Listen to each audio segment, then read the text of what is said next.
Selamat pagi anak-anak ibu kelas 2, apa kabar? Hari ini kita akan memulai pelajaran kita dengan materi orang tuaku.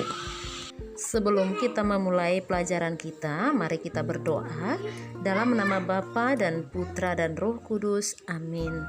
Tuhan, terima kasih karena Engkau memberi kepada kami ayah dan ibu. Berkatilah mereka agar selalu bahagia. Amin. Dalam nama Bapa dan Putra dan Roh Kudus. Amin.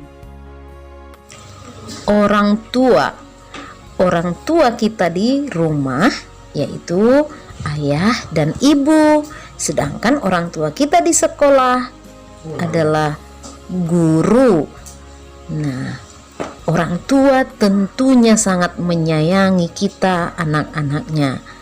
Makanya orang tua disebut sebagai wakil Tuhan di dunia ini.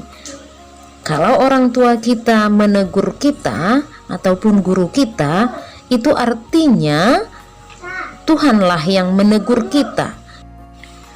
Pesan ibu hari ini untuk anak-anak ibu.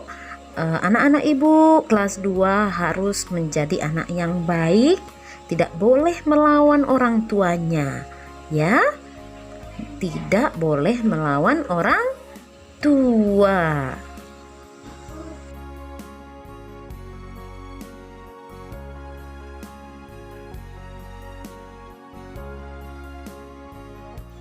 Anak-anak ibu, sebelum kita akhiri pembelajaran kita ini, mari kita berdoa dalam nama Bapa dan Putra dan Roh Kudus. Amin. Tuhan Yesus yang baik, berkatilah selalu ayah dan ibuku agar mereka selalu sehat dan selalu menyayangi kami. Amin. Dalam nama Bapa dan Putra dan Roh Kudus. Amin.